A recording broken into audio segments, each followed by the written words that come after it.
நாம் வாசிப்போம். எரேமியா தீர்க்கதரிசி புத்தகம் 17வது அதிகாரம் 5வது வசனத்திலிருந்து 8வது வசனம் முடிய.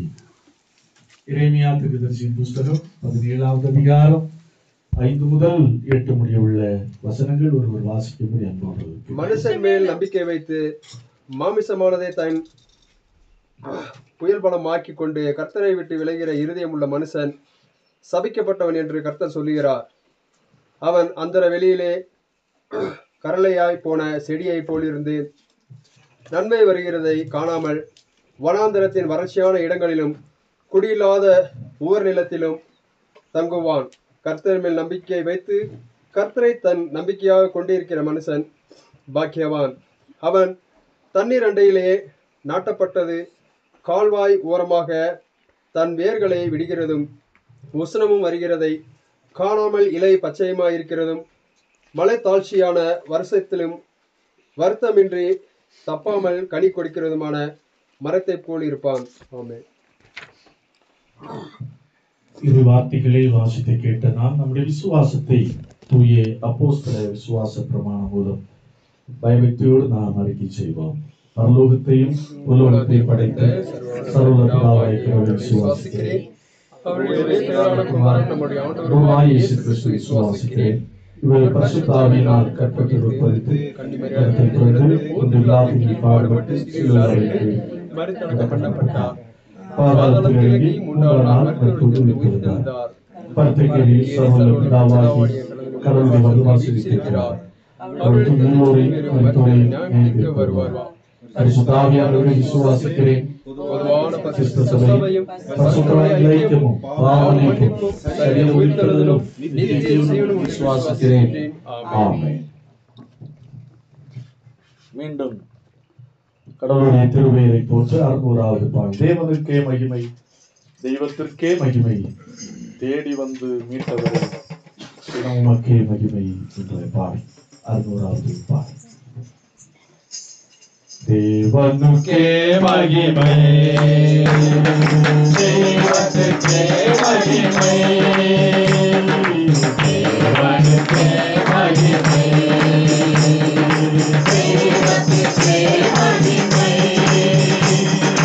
தேடி வந்து மீட்டவரே உமக்கே மகிமை, என்னை தேடி வந்து மீட்டவரே உமக்கே மகிமை. ஐயா வாழ்க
இயேசுவிடமிருந்து கிருபையும் சமாதானமும் நல் பேராசீர்வாதம் நம் அனைவருக்கும் குறிப்பாக இந்த அற்புதமான கூடுகைக்கு காரணமாயிருக்கிற அன்புக்குரிய ஹென்றி ஐயா அவர்களுக்கும் அவருடைய பிள்ளைகள், மருமக்கள், பேரப்பிள்ளைகள் இவர்கள் அனைவருக்கும் அதிகமாய் உண்டாவதாக. ஆமென். இந்த அற்புதமான வேளையிலே சிந்தனைக்காக ஒரு வசனத்தை உங்களுக்கு முன்பாக நான் வைக்க ஆசிக்கின்றேன். நீதிமொழிகளின் புஸ்தகம் 16வது அதிகாரம் 20வது வசனம். நீதிமொழிகள் 16:20.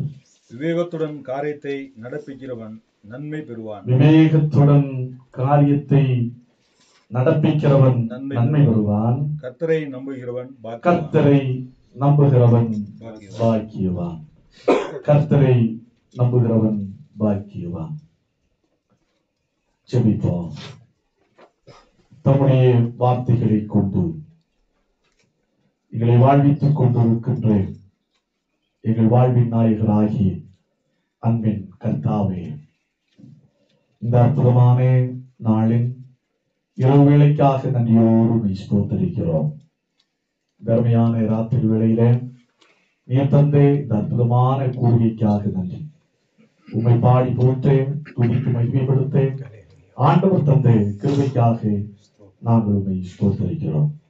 குறிப்பாக இந்த வேளையிலே ஆண்டவரே, அந்த குடும்ப பிள்ளைகளோடு இணைந்து சிந்திக்கின்ற வார்த்தைகளை ஆண்டவர் எங்களுக்கு பேராசீர்வாதமாக்கித்தார். மனிதன் அப்பத்தினால் மாத்திரமல்ல, கடவுளுடைய வாயிலிருந்து பிறக்கும் ஒவ்வொரு வார்த்தையினாலும் பிழைப்பான் என்ற ஆண்டவரே கூற்றை நாங்கள் இந்த வேளையில் நினைக்கிறோம். உங்களுடைய வார்த்தையில் வேதத்தின் மகத்துவத்தை உணர்ந்தவர்களாய் உங்களுடைய வார்த்தைகளை சிந்திக்கிறோம். எங்களோடு கூட பேசும் உங்களுடைய வார்த்தைகளை கொண்டு எங்கள் உள்ளான மனுஷனை ஆண்டவர் பலப்படுத்தும். இரட்சகர் இயேசுவின் நாமத்தில் ஜெபிக்கிறோம். ஜெபங்கேளும் அன்பு நிறைந்த எங்கள் நல்ல கர்த்தாவே. ஆமென். கர்த்தரை நம்புகிறவன் பாக்கியவான். அப்படி என்று ஞானி மிக அழகாக மிக தெளிவாக திருவுளம் பற்றுகிறதை மிக அருமையாக நாம் இங்கே பார்க்கிறோம். ஞானி அரசன், இந்த காலத்தில் எழுதப்பட்டது சாலமன் ஞானியினாலே அல்ல. குறிப்பாக அழுத்தம் திருத்தமாக சொல்லுகிறார். என்ன சொல்லுகிறார் என்று சொன்னால், கர்த்தரை நம்புகிறவன் பாக்கியவான். ஏன் இவ்வாறு சொல்ல வேண்டும் என்பதை நாம் சிந்தித்து பார்க்க வேண்டும். மன்னர் ஆட்சி காலம் அவர்கள் எதை அதிகமாக நம்பி இருந்தார்கள் என்று சொன்னால் நம் அனைவருக்கும் தெரியும். படைபலம், படை வீரர்களுடைய எண்ணிக்கை, இரண்டாவதாக அவரிடம் இருந்த குதிரை வீரர்கள், அடுத்ததாக இரதங்கள், அடுத்ததாக தங்களிடத்தில் இருக்கிற செல்வம். இதைதான் அவர்கள் முழுமையாக நம்பி சார்ந்து இருந்த ஒரு காலகட்டம். அப்போ இதை வைத்து, படைபலத்தை வைத்து எதையும் சாதித்து விடலாம் அப்படி என்று எண்ணிக்கொண்டிருந்த ஒரு காலகட்டம். அப்பேற்பட்ட காலகட்டத்திலே தான் இந்த ஞானி மிக தெளிவாக சொல்லுகிறார், கர்த்தரை நம்புகிறவன் பாக்கியவான். அதுல சொல்லுகிறார் பாருங்க.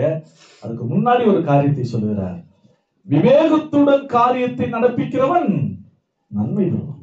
மனுஷ முயற்சி, ஞானம் இதெல்லாம் செய்கிறவன், இதோட செய்கிறவன் நன்மை பெறுவான். ஆனா கர்த்தரை நம்புகிறவன் பாக்கியவான் அப்படின்னு சொல்ற. இதைத்தான் அன்புக்குரிய ஹென்றி ஐயா அவர்களுக்கும் குடும்ப பிள்ளைகளுக்கும் ஆண்டவர் அருள்கின்ற வார்த்தை.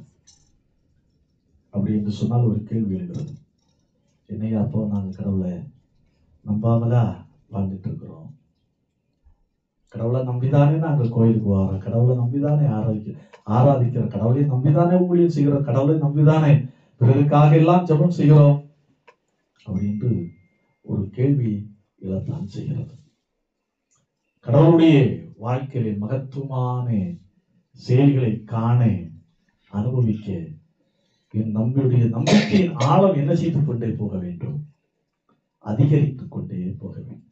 அதுதான் நமக்கு ஆண்டவர் கற்றுத்தருகின்ற ஒரு பெரிய பாடம். இதைத்தான் நான் சிந்தித்துக் கொண்டிருந்தேன். அப்படியே நான் திரும்பி பார்த்தேன், ஐயாவுக்கு பீரோயில இதே வசனம் தான் ஒட்டப்பட்டிருக்கு. ஐயா பார்த்தீங்களே ஐயா, அதே வசனம் தான் ஒட்டப்பட்டிருக்கிறதை நான் பார்த்தேன். ஆகவே இந்த வசனத்தை கொண்டு ஆண்டவர் அருமையான குடும்ப பிள்ளைகளையும் இந்த ஜெபக்கூடுகையிலே பங்கெடுத்திருக்கிற ஒவ்வொருவரையும் ஆண்டவர் அபிரிதமாய் ஆசீர்வதிக்க போகிறார். கிறிஸ்டோபர் கொலம்பஸ் நம்ம அனைவருக்கும் நன்றாக தெரியும். யார் அவர்? அமெரிக்காவை கண்டுபிடித்த ஒரு மாமனிதர், ஒரு வணிக கடன் பயணியர். அதாவது இவர் என்ன செய்கிறார் என்று சொன்னால், இந்தியாவை கண்டுபிடிக்க வேண்டும் என்று, இந்தியாவுக்கு கடல் மார்க்கமா ரூட்டை கண்டுபிடிக்க வேண்டும் என்று தீர்மானிக்கிறார். பல முயற்சிகளை எடுக்கிறார். போர்ச்சுகல் நாட்டை அப்ரோச் பண்ணுகிறார், யாருமே ஒத்துழைப்பு கொடுக்கல.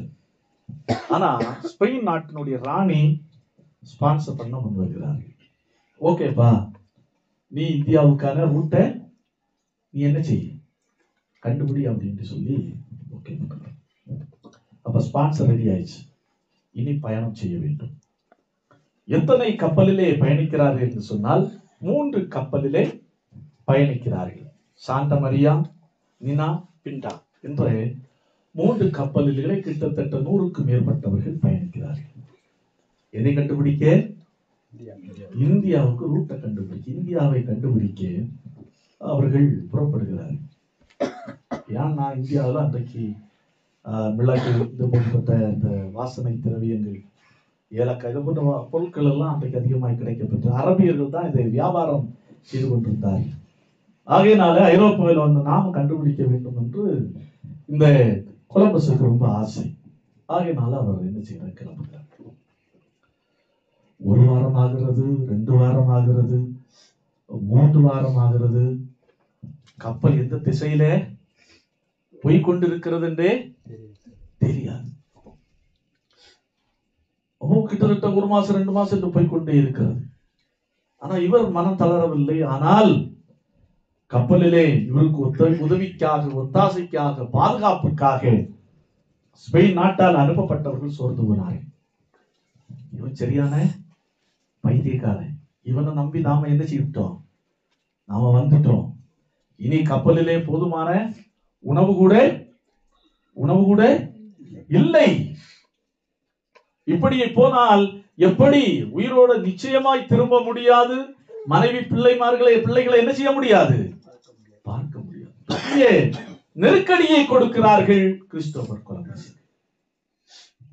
கிறிஸ்டோபருக்கு பெரிய நெருக்கடி. கப்பலை திருப்பிரியா என்ன செய்ய அப்படி என்று மிரட்டவும் ஆரம்பித்து விட்டார்கள். ஏனென்று சொன்னால் கண்டுபிடிப்பை விட, புதிய இடத்தை விட உயிர் முக்கியம். உயிர் முன்னால் திரும்ப வருமா? நிச்சயமா வராது. ஆனால் கிறிஸ்டோபர் கொலம்பஸ் மனம் தளரவே இல்லை, சோர்ந்து போகவும் இல்லை. இதுவரையும் பொறுத்தீர்கள். ஒன்றே ஒன்று, கடவுள் பேரில் உள்ள நம்பிக்கையில நான் சொல்றேன். ஒரு நாள் கூட என்ன கொடுங்க, எனக்கு அவகாசம் கொடுங்க. தெரியும் இனி திரும்பி போய் சேருவதற்கான உணவுதான் நம்மிடத்துல இருக்கு. இனி இதுக்கு மேல பயணம் கொண்டால் நான் நிச்சயமாய் போய் சேர முடியாது என்று தெரியும். ஆனால் ஒரு நாள் அவகாசம் கொடுங்கள் என்று திட நம்பிக்கையோடு, ஆண்டவர் பேரில் உள்ள பற்றுறுதியோடு அவர்கள் கேட்டுக்கொண்டார்கள். கடைசியில் அவர்கள் ஒரு கட்டத்துக்குள்ளே வந்து விட்டார்கள். இவன் இனி நம்ம பேச்சை கேட்கலன்னா இவன் என்ன செய்திட வேண்டியதான், இவனை காலி பண்ணிடும். அந்த நிலைமைக்கு அவர்கள் வந்தார்கள். ஆனாலும் இறை நம்பிக்கையும் திட நம்பிக்கையும், அவருக்குள்ளே இருந்த திட நம்பிக்கையும் மாறவே இல்லை. ஒரு நாள் கூட பயணித்தார்கள். ஒரு கரை தெரிந்தது. ஆனால் அது இந்தியாவல்ல, பகாமஸ் தீவு என்ற தீவு. அது தென் அமெரிக்கா, வட அமெரிக்காவிலே உள்ள ஒரு பகுதி. அதற்கு அவர் பெயர் வைத்த பெயர், அவர் அந்த மண்ணில் அவருக்கு அது அமெரிக்கான்னு தெரியவே தெரியாது. அவர் என்னன்னு நினைச்சுதான் கால் வைக்கிறாரு, இந்தியான்னு நினைச்சுதான் கால். சாகிறது வரையில அவருக்கு அது அமெரிக்கான்னு தெரியவே தெரியாது. ஆனால் அவர் பெயர் வைத்தது என்னவென்று சொன்னால் சான் சால்வடர் அப்படின்னு பெயர் வைத்தார். ஹோலி சேவியர், பரிசுத்த ரட்சகர், அப்படி என்று அந்த மண்ணுக்கு அவர் வைத்த பெயர். ஆம், கிறிஸ்து இயேசுவுக்குள் அன்பானவர்களே, உண்மையாகவே ஒரு கிறிஸ்டோபர் கொலம்பஸை நிலைநிறுத்தியது என்று சொன்னால், எந்த திசையிலும் கப்பல் எந்த திசையில பணிக்கிறன்னு தெரியாது, கரை தெரியாது. ஆனால் அந்த பல மாதங்கள் பயணித்த பிற்பாடும் நம்பிக்கை தளராமல் அவர் முன்னோக்கி பயணிக்க உதவி செய்தது எது என்று சொன்னால், கடவுள் பேருள்ள நம்பிக்கை. அந்த நம்பிக்கை அவரை காப்பாற்றியார். தான் ஞானி மிக தெளிவாக சொல்லுகிறார், கர்த்தரை நம்புகிறவன் பாக்கியவான், கர்த்தரை நம்புகிறவன் பாக்கியவான். ஆம், கிறிஸ்து இயேசுவுக்குள் அன்பானவர்களே, நாம் எந்த அளவுக்கு நாம் நம்பிதான் வாழ்கிறோம், அவரை சார்ந்துதான் இருக்கிறோம். ஆனால் இன்னும் நம்முடைய நம்பிக்கையை இன்னும் வலுப்படுத்த வேண்டும் என்று கடவுள் நம்முடைய வாழ்க்கையில் எதிர்பார்க்கிறார். அப்போ கடவுள் பேர்ல நம்பிக்கை வைத்தால் நமக்கு கிடைக்கின்ற 2 மிக முக்கியமான ஆசீர்வாதங்களை உங்களுக்கு முன்பாக வைத்து இந்த நாளின் இறைச்செய்தியை நான் நிறைவு செய்ய நான் ஆசிக்கின்றேன். 125வது சங்கீதம் 1வது வசனத்தை வாசியுங்கள். 125வது சங்கீதம் 1வது வசனம்.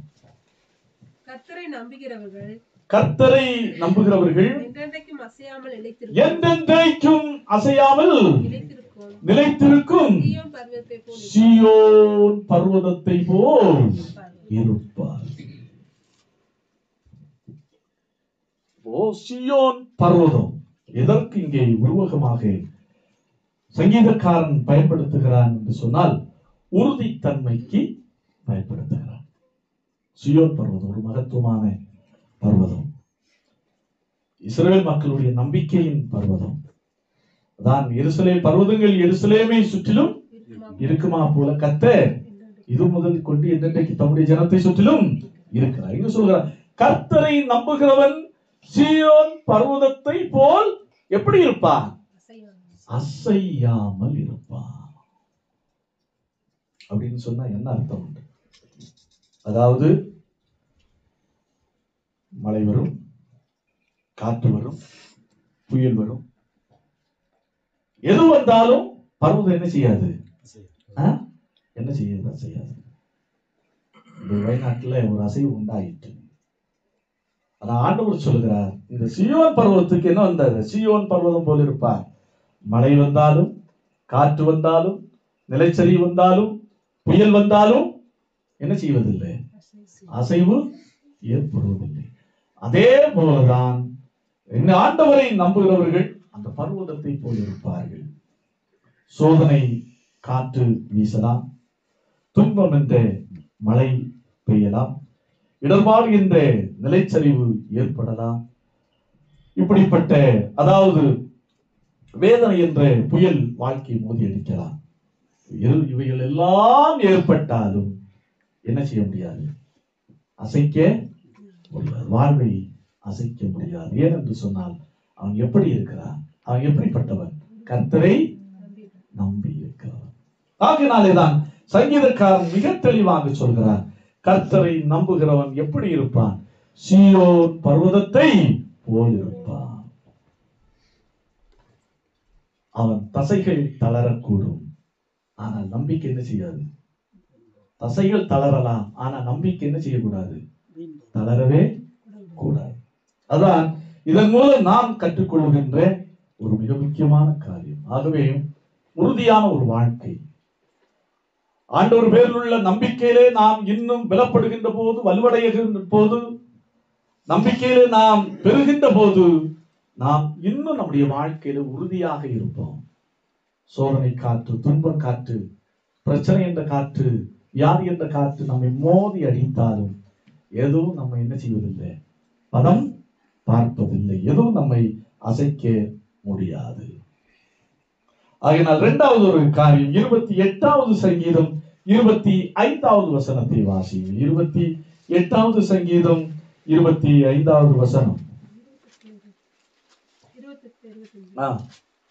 28, சாரி, நாட் சங்கீதம், நீதிமொழிகள் புஸ்தகம் 28வது அதிகாரம் 25வது வசனம்.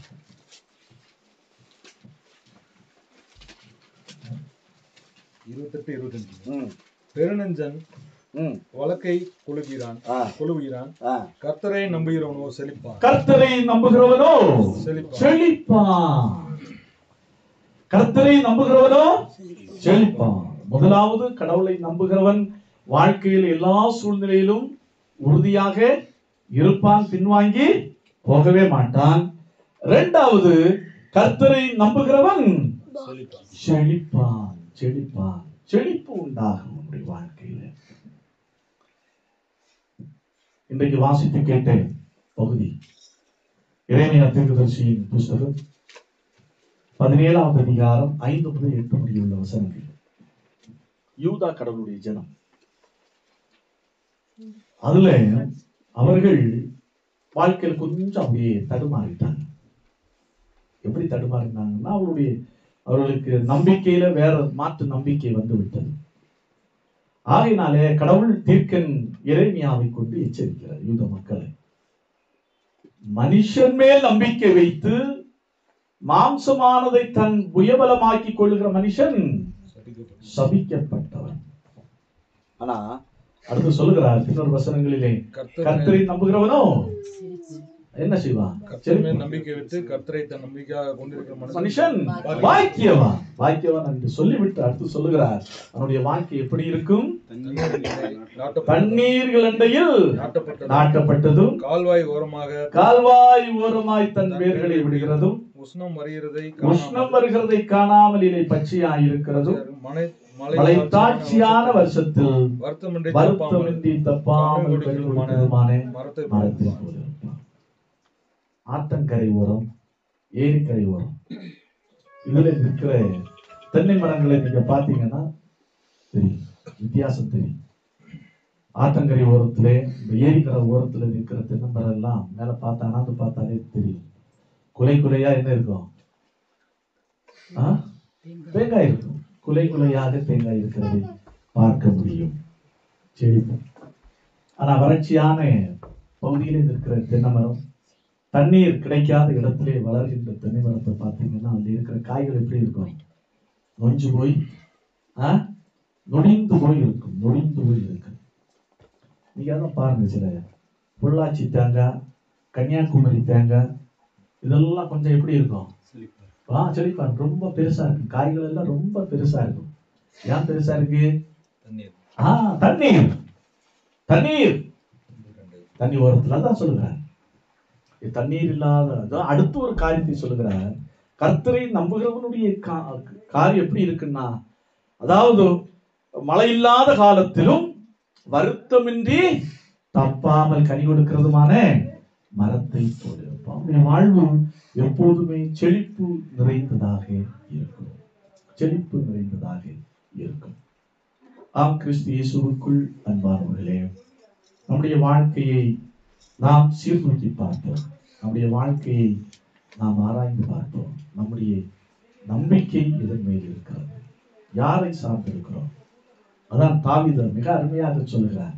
இன்றைக்கு வாசித்து கேட்ட சங்கீதத்திலே, எனக்கு விரோதமாக ஒரு பாளையம் இறங்கினாலும் என் இருதயம் பயப்படாது, என் மேல் யுத்தம் எழுப்பினாலும் நான் கர்த்தர் பேரிலே நம்பிக்கையாயிருப்பேன். ஏன்னா கர்த்தர் என் பலனும் என் ரட்சிப்புமானவர். 20வது சங்கீதத்துல தாவீது சங்கீதக்காரன் அழகா சொல்றார், சிலர் ரதங்களை குறித்தும் சிலர் குதிரைகளை குறித்தும் பெருமை பாராட்டுகிறார்கள், நாங்களோ எங்கள் தேவனாய கர்த்தரை குறித்து பெருமை பாராட்டுகிறோம். அவர்கள் முறிந்து விழுந்தார்கள், நாங்களோ இதுதான் நம்புகிற கர்த்தரை நம்பி அவரை அண்டி வாழ்கிறவனுடைய வாழ்க்கை. ஆகவே இந்த நாளில் இந்த வேத வசனத்தின் வெளிச்சத்திலே நம்முடைய நம்பிக்கை வாழ்க்கையை நம்முடைய விசுவாச வாழ்க்கையை நாம் சீர்தூக்கி பார்ப்போம், ஆராய்ந்து பார்ப்போம். எந்த அளவுக்கு இருக்கிறோம், இன்னும் இந்த நம்பிக்கையின் வாழ்க்கையில் எந்த அளவுக்கு உயர வேண்டும், முன்னேற வேண்டும் என்பதை உயிர்த்து உணர்ந்து ஆண்டவருடைய சமூகத்திலே நம்மை அர்ப்பணிப்போம். ஆண்டவரே, ஒவ்வொரு நாளும் என்னுடைய வாழ்க்கையிலே நம்பிக்கையிலே நான் வலுவடைகிறேன், நம்பிக்கையின் வாழ்க்கையில் நான் பெறுகிறேன், உம்பேரில் உள்ள விசுவாசத்திலே உறுதியாய் நிலைநிற்கிறேன். ஆண்டவர் எனக்கு கிருபை புரியும் என்று கேட்போம். நிச்சயமாய் அருமையான அன்புக்குரிய ஹென்றி ஐயா அவர்களையும், பிள்ளைகள், மருமக்கள், பேர பிள்ளைகள், குடும்ப அங்கத்தினர்கள் ஒவ்வொருவரையும் ஆண்டவர் செழிப்பான பாதையிலே, உறுதியான பாதையிலே, அதோடு இந்த ஜெப கூட்டத்திலே பங்கெடுத்திருக்கிற நம் ஒவ்வொருடைய வாழ்வு செழிப்பான பாதையிலே, உறுதியான பாதையிலே ஆண்டவர் வழி நடத்துவார். ஆண்டவர் தாமே இந்த வார்த்தைகளை கொண்டு நம் ஒவ்வொருவரையும் ஆசீர்வதிப்பாராக. ஆமென்.